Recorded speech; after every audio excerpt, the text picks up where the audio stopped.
Classes resume today on the University of Idaho campus in Moscow as the community mourns the loss of 4 young college students killed over the weekend.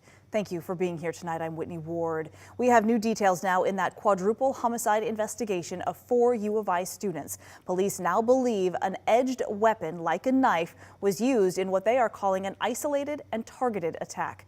No arrests have been made yet, but police say they are following leads and identifying persons of interest. However, they continue to insist there is no threat to the community. Our Amanda Rowley has been in Moscow all day today, continuing to look for answers. Amanda, what else have we learned here just in the last few hours?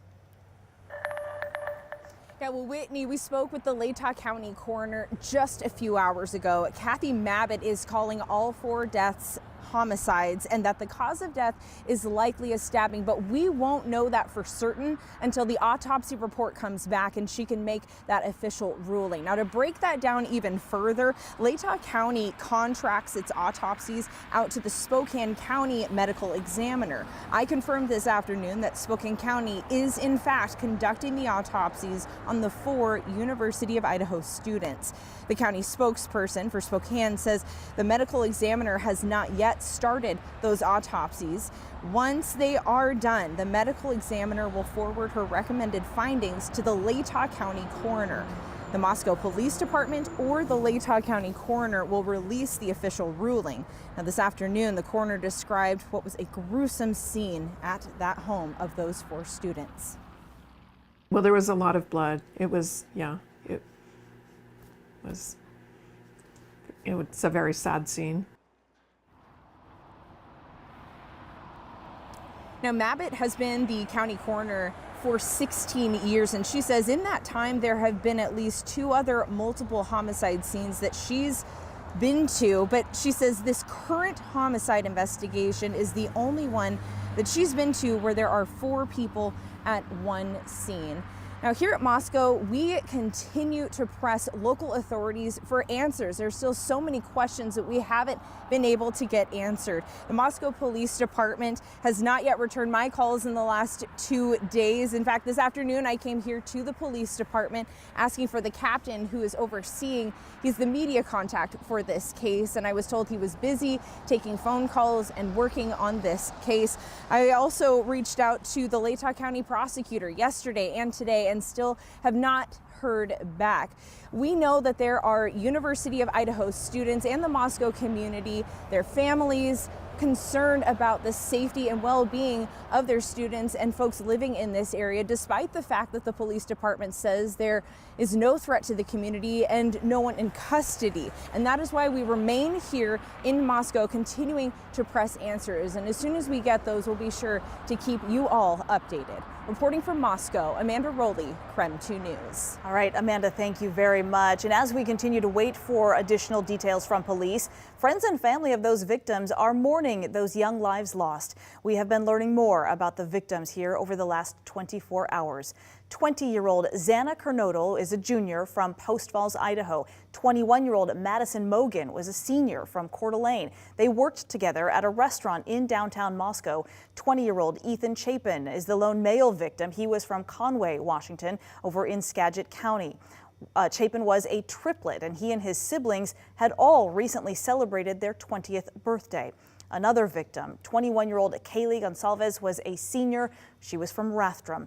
She was a sorority member there at the U of I and had already lined up a job after her graduation. Makeshift memorials have now been popping up all around Moscow for those victims. One at the Mad Greek restaurant, that's where Xana and Madison had worked. Another one on campus where people have been leaving flowers and stuffed animals, as well as a place for people to come and mourn. The University of Idaho said an official vigil for those victims will be postponed now until after the fall break.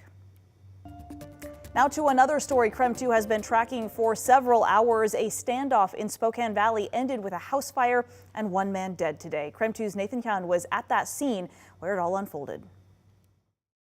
I'm here near Barker and 11th Avenue in Green Acres, where a man was shot and killed after a near 12-hour SWAT standoff. The standoff started sometime after 11 p.m. last night when neighbors reported gunshots. Jim Kale woke up to what he thought was gunshots. His house wasn't hit, but a few hours later, police came to his door asking him to evacuate. We chose to get out and then basically hung around and listened to gunshots and flash bombs and so on for the next 4 or 5 hours. Police say that they received a call around 11 p.m. last night of people reporting gunshots. A patrol team responded shortly after, but quickly called in the SWAT team when the man barricaded himself inside the house and, according to police, did not cooperate. Neighbors say that the man kept firing shots into other homes. Just kind of freaking out because I, literally looked out my window. I see SWAT vans all in my front yard, basically. Right away, I fight or flight. You just get your clothes on real quick. At 11 a.m., police say that the suspect started a fire on the second floor of his home. That's when the suspect walked out of his house and the SWAT team shot and killed him. It's unclear if the man was shooting at SWAT when he walked out.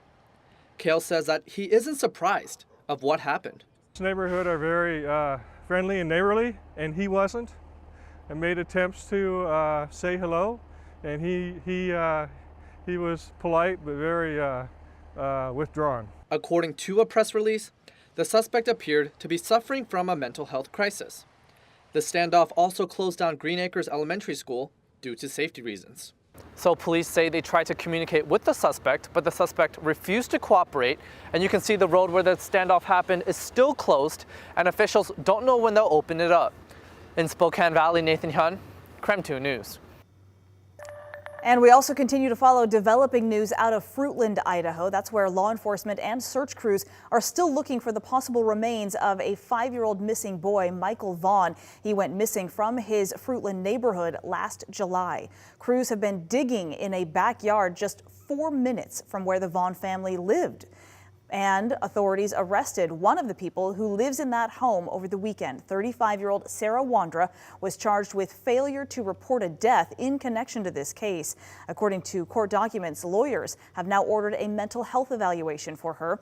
Police said a credible tip from someone living inside that house is what started this search. Police, though, have not confirmed what they have found during their continued search. Today, 2 teenagers who were arrested after the deadly shooting at Ingram High School in Seattle appeared in court for the first time. According to probable cause documents, on November 8th, a teacher reported concerns. That was at 9:35 in the morning, alerting school security that a 14-year-old student appeared visibly agitated and had punched his fist into his palm.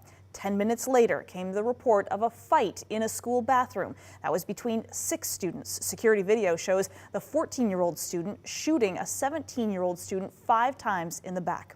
Police arrested the alleged shooter, along with a 15-year-old who was with him on a Metro bus. One of the teens has now been charged with first-degree murder, but it has not yet been decided if the alleged shooter will be charged as an adult. That will be decided in upcoming court hearings.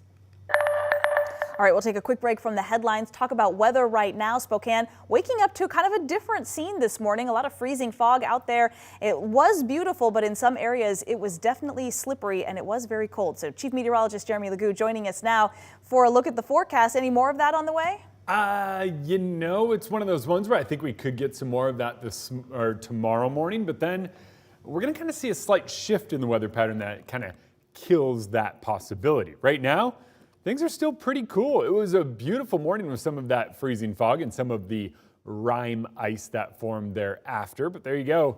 30 degrees right now. Well, light wind out of the north is about it. Overnight will fall back down to near 20. Believe it or not, sun's already down. It stays down.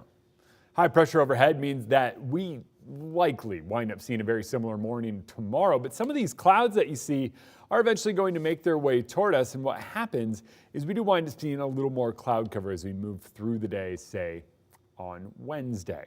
Morning fog, partly cloudy in the afternoon. Thursday, a couple of flurries possible in the morning, depending on where you are. Breezy and cold throughout the day. And then Friday morning, 15, just 15 as we kick off the final day of the week.